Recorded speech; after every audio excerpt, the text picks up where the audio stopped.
L'Afrique a toujours été la terre des abus tarifaires pour les compagnies internationales. Le plus grand exemple était Air France. Imposant aux pays africains les destinations les plus chères au monde, la compagnie française, avec le soutien politique, bénéficiait de nombreux et incroyables avantages, notamment pour les accès aux créneaux horaires, l'exclusivité des dessertes. Suite aux événements au Niger, Air France a décidé de suspendre unilatéralement ses vols vers le Burkina Faso, le Niger et le Mali. En réponse, le gouvernement malien a décidé de révoquer les autorisations d'exploitation de la compagnie française.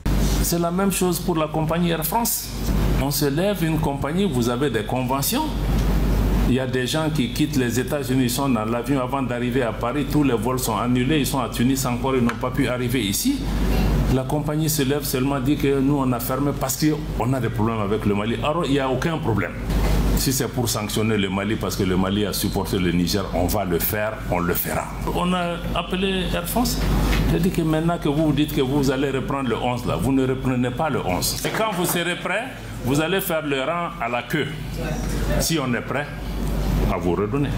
Et entre-temps, on leur dit que vous n'êtes pas les seules compagnies au monde. Il y a d'autres compagnies dans le monde aussi qui vont être encouragées. S'ils ont besoin de cette place-là, ils prendront. Parce que quelqu'un ne peut pas se lever chaque jour au Mali. J'ai fermé, j'ai ouvert, j'ai fermé, j'ai ouvert. Non.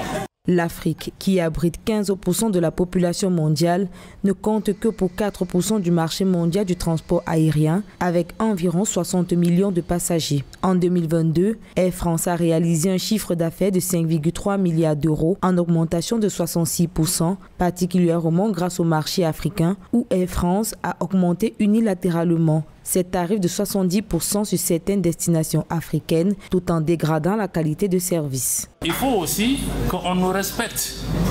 On respecte même la clientèle, parce que ce n'est pas du bétail.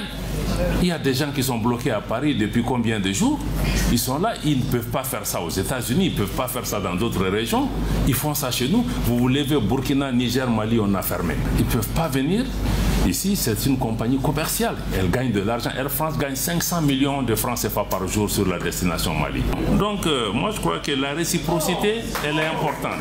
Nous avons dit à tous nos partenaires, le Mali va désormais appliquer la réciprocité. Tu tires une balle, on va répondre. Et tous ces pays, si vous regardez la France ou d'autres, le Mali, on n'a jamais tiré les premiers. Ceux qui viennent toujours nous provoquer, ils posent des actes, ils pensent qu'on va s'asseoir, on va les regarder. Sinon, nous, on n'a pas de problème avec quelqu'un. Pour l'Afrique, qui sera responsable de la majeure partie de la croissance démographique mondiale au cours des 3 prochaines décennies, la suspension des vols et la fermeture de certains espaces aériens aux compagnies internationales est une opportunité de croissance pour les meilleures compagnies africaines comme Ethiopian, Royal Air Maroc, Rwandair, Senegal Airlines, qui desservent tous des destinations à l'international avec une meilleure qualité de service.